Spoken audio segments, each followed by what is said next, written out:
সুপ্রিয় শিক্ষার্থী বন্ধুরা, আসসালামু আলাইকুম। স্বাগত জানাচ্ছি আমার প্রতিটি অন্বেষা ক্লাসে। নিঃসন্দেহে তোমরা সবাই ভালো আছো। আজকে উচ্চারণের ধারাবাহিকতায় আজকে আলোচনা করব অন্ত অধ্বনির উচ্চারণ সম্পর্কে। আমাদের এই বাংলা ভাষা একটি স্বতন্ত্র ভাষা, সংস্কৃত বা প্রাকৃত নয়, যার প্রেক্ষিতে আমাদের অন্ত অটি কখনো পূর্ণরূপে উচ্চারিত হয়, কখনো ও এর মতন, কখনো বা আবার লুপ্ত হয়ে যায়। তাহলে আমরা আজকে দেখব কোথায় অন্ত অটা কীভাবে উচ্চারিত হয়ে থাকে। প্রথমে আমি দেখিয়েছি ত বা ইত প্রত্যয়যুক্ত হয়ে যদি কোনো বিশেষণ পদ গঠন করে, তাহলে সেই বিশেষণ পদের শেষে এই ত বা ইত প্রত্যয়ের সাথে যে অটি আছে সেই অটি ও এর মতো উচ্চারিত হয়ে থাকবে। যেমন দেখো, আমি জ্ঞাত চলিত, দেখো উচ্চারণ করছি জ্ঞাত চলিত, জ্ঞাত বা চলিত নয়। আবার ঠিক তেমনি কথিত বঞ্চিত, সবগুলো শেষে আমি ও ধ্বনির মতো উচ্চারণ করছি, এ কারণে আমি ওকার দিয়েছি। তাহলে আমাদের মনে রাখতে হবে এই ত বা ইত প্রত্যয় যুক্ত হয়ে যদি বিশেষণ পদ গঠন করে, তাহলে আমাদের উচ্চারণের শেষের অধ্বনিটি কি হবে, ও এর মতন উচ্চারিত হবে। তবে এই প্রত্যয় যুক্ত হয়ে যদি কোনো বিশেষ্য পদ গঠন করে, সেই ক্ষেত্রে কিন্তু অধ্বনিটি লুপ্ত হয়ে যাবে। যেমন গীত বলি না, বলি গীত। তারপর লিখছি, এখানে দেখো তর সাথে অটা লুপ্ত হয়ে গেল, যার ফলে আমি হসন্ত দিয়েছি। মত, আমরা মতও বলি না, মত মানে যেটা অভিমত বা আমার চিন্তাধারার প্রতিফলন। আবার পণ্ডিত, এখানেও দেখো আমরা অধ্বনি উচ্চারণ করছি না শেষে, এই কারণে আমি হসন্ত দিয়েছি। তার মানে আমাদের এই বিশেষ্য পদ হলে তখন আমাদের অধ্বনিটি অন্তটি আমরা উচ্চারণ করব না, ওটা লুপ্ত হয়ে যাবে। পরে আসি আমরা 2 নম্বর সূত্রে, হ্রস্বই অথবা দীর্ঘই অথবা এর পরে যদি অন্তস্থ অ থাকে এবং এই অসংলগ্ন যে অধ্বনিটি আছে, অন্তস্থ অসংলগ্ন, সেটির উচ্চারণ ও এর মতন হয়ে থাকবে। যেমন দেখো, প্রিয়, স্বীয়, শ্রেয়, এখানে হ্রস্বইকারের পর অন্তস্থ আসছে এবং এই সংলগ্ন অটা কি হলো, ও এর মতন উচ্চারিত হলো এবং এই কারণে ওকার দিলাম। আবার এখানে দীর্ঘইর পর এসেছে অন্তস্থ, এই কারণে এটার উচ্চারণ ও এর মতো হলো এবং এই কারণে আমি দীর্ঘ ওকার দিলাম। এবং শ্রেয়, এটাও দেখো একারের পর আসছে অন্তস্থ, এই কারণে আমি এটার উচ্চারণটা ও এর মতো হলো বলে আমি এটার শেষ সাথেও ওকার দিয়েছি। সুপ্রিয় শিক্ষার্থী, এবারে তৃতীয় সূত্র নিয়ে আলোচনা করছি। দেখো, যদি কোনো বিশেষ্য পদের শেষে হ ধ্বনি থাকে কিংবা বিশেষণ পদের শেষে ঢয় শূন্য র থাকে, তাহলে এই হ এবং ঢয় শূন্য র সংলগ্ন যে অধ্বনিটি আছে ওটির উচ্চারণও ও এর মতো হবে। আমি 3টি বিশেষ্য পদ দেখিয়েছি, দ্রোহ, সমীহ, বিবাহ। দেখো প্রত্যেকটি শেষে আমি ও ধ্বনি উচ্চারণ করছি, যার প্রেক্ষিতে তিনটার শেষে আমি উচ্চারণ লেখার সময় ওকার দিয়েছি। আবার 3টি বিশেষণ পদ দেখিয়েছি, গার্হ, মূঢ়, দৃঢ়, এগুলো উচ্চারণও আমি করছি শেষের ধ্বনিটা ওর মতন, যার প্রেক্ষিতে আমি তিনটার শেষে ওকার দিয়েছি। তবে আমাদের মনে রাখতে হবে, যদি এই ঢয় শূন্য র কোনো বিশেষ্য পদের শেষে থাকে, তার উচ্চারণে কিন্তু ও হবে না, বরঞ্চ অটাও লুপ্ত হয়ে যাবে। যেমন আষাঢ়, আষাঢ় পদটি আমরা দেখো স্বরাশ্রিত নয় বলে একেবারে ধাক্কা খাচ্ছি, তাহলে তার মানে স্বরাশ্রিত নয়। তাহলে আমরা পরের সূত্রটা দেখি। শিক্ষার্থীবৃন্দ, এবারে আসি আমরা 4 নম্বর সূত্রে। দেখো, এখানে আমি একটি দেখিয়েছি যে শব্দের শেষে যদি যুক্ত ব্যঞ্জন থাকে, তাহলে এই যুক্ত ব্যঞ্জনের শেষে যে অধ্বনিটি আছে এটির উচ্চারণও ও এর মতো হবে। এখন দেখো,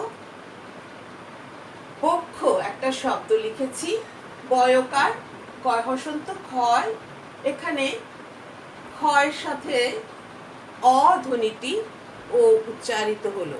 আমরা আগে দেখেছি এর আগের ভিডিওতে যে ক্ষীয় থাকলে, শব্দের আদিতে থাকলে খ খালি উচ্চারিত হবে, আর যদি শব্দের শেষে থাকে তাহলে কয় হসন্ত খ হবে উচ্চারণ।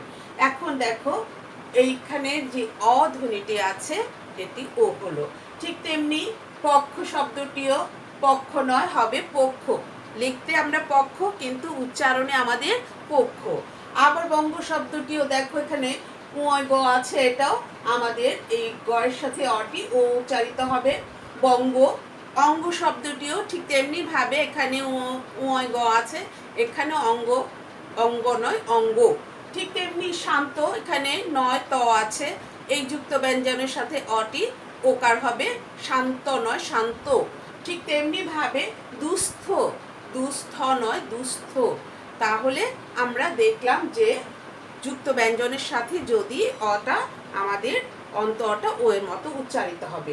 পঞ্চম সূত্রে দেখো ওই এবং ও, অনুস্বার বিসর্গ এবং রি, এগুলোর পরে যদি অন্ত অ থাকে তাহলে সেই অন্ত অটাও উচ্চারিত হবে ও এর মতো। যেমন দেখো বৈধ, এখানেও দেখো ঐকার আছে, এরপরে ধয়ের সাথে অটা ওকার উচ্চারিত হলো, বৈধ নয় বৈধ। ঠিক তেমনি সৌর, এখানে ঔকার আছে, ঔকারের পরে রয়ের সাথে অটা আছে, এই অটা ওকার হলো, ও এর মতো উচ্চারিত হলো, এই জন্য সৌর লিখবো না, আমরা লিখবো সৌর, লিখবো সৌর, কিন্তু উচ্চারণ লিখতে গেলে সৌর। ঠিক তেমনি হংস, এখানে অনুসারের পরে আসছে স্বধ্বনি, স্বধ্বনিটার সাথে যেই অটা এটাও ও এর মতো উচ্চারিত হলো। আবার দুস্থ, এখানে বিসর্গের পরে দুঃখ, এই শব্দটিরও দেখো ক্ষয়ের সাথে অটা ওকার হয়ে গেল। আবার এখানে রিয়ের পরে এই গ, গ ধ্বনিটার সাথে অটা ওকার হয়ে গেছে মৃগ। ঠিক তৃণ, এটাও দেখো রিকারের পরে নয়ের সাথে যেই অধ্বনিটা আছে এটাও ও হয়ে গেল। এখন ব্যতিক্রম আছে কিছু। পৌষ শব্দটি আমরা এখানে পৌষ নয় পৌষ, ঠিক দৌড় র নয় দৌড়, বৌল নয় বৌল, এগুলো হসন্ত যুক্ত হবে। এরকম আরো কিছু পদ আছে, আমি কিছু কিছু পদ দেখাচ্ছি, সব দেখানো আসলে স্বল্প পরিসরে সম্ভব নয়। প্রিয় শিক্ষার্থী, এবারে আমরা 6 নম্বর সূত্র দেখব। তর, তম এবং আন, এই প্রত্যয়গুলো যদি যুক্ত হয়ে কোনো শব্দ গঠন করে, সেই শব্দের শেষে যে অধ্বনিটি আছে এটাও ও এর মতন উচ্চারিত হয়ে থাকে। যেমন বৃহত্তর, আমরা দেখো তর প্রত্যয় যুক্ত হয়েছে, ভিন্নতর, এটাও তর প্রত্যয় যুক্ত হয়েছে। এখন আমরা তর বলবো না, তর, বৃহত্তর, ক্ষুদ্রতর, এমনিভাবে আমরা ভিন্নতর অর্থাৎ অধ্বনি উচ্চারণ করব। এরপরে দেখো তম প্রত্যয় যুক্ত হয়েছে, দুটি পদ দেখিয়েছি আমি, উচ্চতম, তারপরে ক্ষুদ্রতম, এখানে ক্ষুদ্রতম বা উচ্চতম বলছি না। তেমনিভাবে আবার পাঠানো, লিখছি পাঠান, বলান, কিন্তু উচ্চারণ করছি পাঠানো বলানো। কিন্তু আমরা যদি অনুজ্ঞাবাচক হিসেবে এই পদগুলো ব্যবহার করি, শেষের দুটা পদ অর্থাৎ পাঠান, বলান, পড়ান, এরকম যান, তখন কিন্তু আমাদের স্বরাশ্রিত হবে না, অর্থাৎ অ বা ও কোনোটাই উচ্চারণ হবে না, ওখানে হসন্তর মতোই উচ্চারণ থেমে যাবে।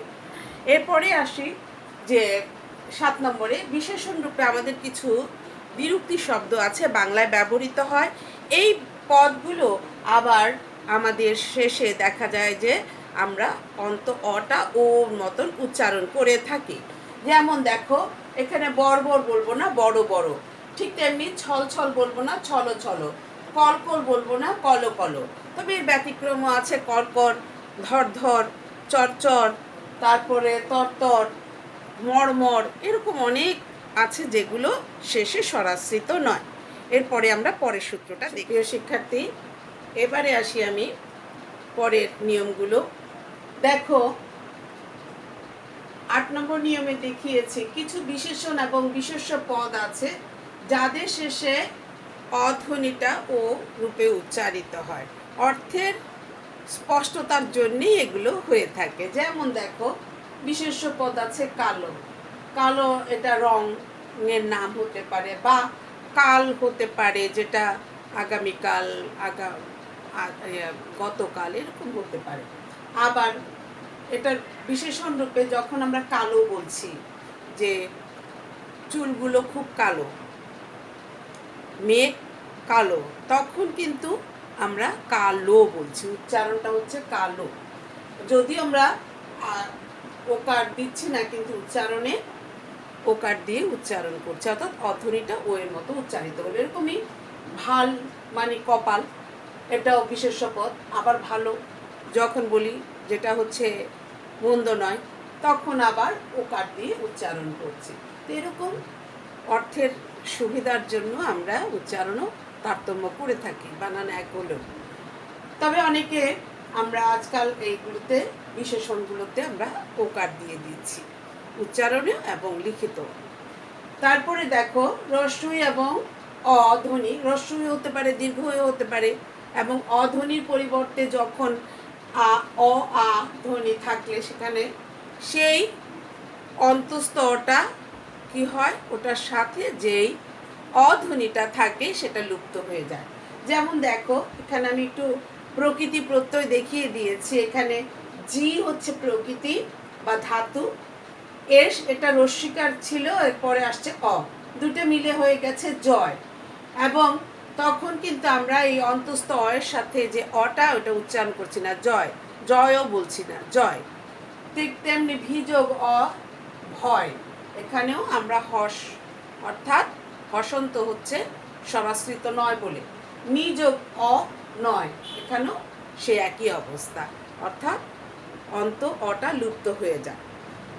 এরপরে দেখো 10 নম্বর সূত্রে আমরা দেখাচ্ছি যে 11 থেকে শুরু করে 18 পর্যন্ত যে সংখ্যাবাচক পদগুলো রয়েছে, এগুলো কিন্তু আমরা শেষের অটা ও উচ্চারণ করে থাকি। দেখো 11, 12, 13, 14, 15, 16, 17, 18 এরকমভাবে আমরা ও ধ্বনি উচ্চারণ করছি শেষে, যদিও লিখছি না।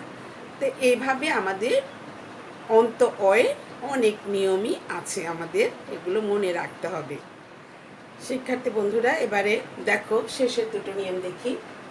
11 নম্বর নিয়মে আমি দেখিয়েছি যে অন্ত অযুক্ত ক্রিয়াপদ যদি থাকে, সেই অটাও ওর মতন উচ্চারিত হয়ে থাকে। যেমন এখানে বয়ের সাথে একটা অ আছে, যাব, এটা আমাদের যাব নয়, যাব। ঠিক তেমনি খাবো নয়, খাবো, অর্থাৎ অটা ও এর মতন উচ্চারিত হবে। ঠিক বলবো, বলবো নয়, বলবো, চলবো নয়, চলবো। ঠিক করেছিল, করেছিল নয়, করেছিল, বলেছিল, বলেছিল নয়। এরকম আমাদের অন্তটা আমরা ও এর মতন উচ্চারণ করব। প্রমিত বাংলা বানানের নিরীতিতে কিছু শব্দ আছে যেগুলোর আগে পূর্বরূপে শেষে বিসর্গ ছিল, এবং বিসর্গের কারণে অটা পুরো উচ্চারিত হতো। এখন যদিও সেই বিসর্গ উঠিয়ে দেওয়া হয়েছে সরলীকরণ করার জন্যে, কিন্তু উচ্চারণের ক্ষেত্রে সেই অটা ও এর মতনই উচ্চারিত হয়ে থাকে। দেখো পূর্বরূপ ছিল কার্যত, এখানে বিসর্গ ছিল, প্রমিত বানানে সেই বিসর্গ উঠে গেল, উচ্চারণে আমরা কার্যত। ঠিক তেমনিভাবে মূলত, এখানে দেখো বিসর্গ ছিল, এটা বানানে, প্রমিত বানানে উঠে গেছে, বিসর্গ, উচ্চারণ করছি মূলত। প্রায়শ, এটাও বিসর্গযুক্ত ছিল, প্রমিত বানানে বিসর্গ উঠে গেছে এবং উচ্চারণ করছি প্রায়শ। এভাবে আমাদের বাংলা অন্তবর্ণে আমরা এতক্ষণ দেখেছি কোথায় অধ্বনি অর মতন উচ্চারিত হবে, কোথায় ও এর মতো উচ্চারিত হবে, কোথায় আবার লুপ্ত হয়ে যাবে। তা ভালো থাকো বন্ধুরা, আগামী ক্লাস দেখার আমন্ত্রণ রইল। এতক্ষণ সাথে থাকার জন্য সবাইকে ধন্যবাদ, এবং সাবস্ক্রাইব করে রাখবে নেক্সট পর্বগুলো দেখার জন্য। সবাইকে শুভেচ্ছা জানিয়ে আজ এখানেই শেষ করছি। আল্লাহ হাফেজ।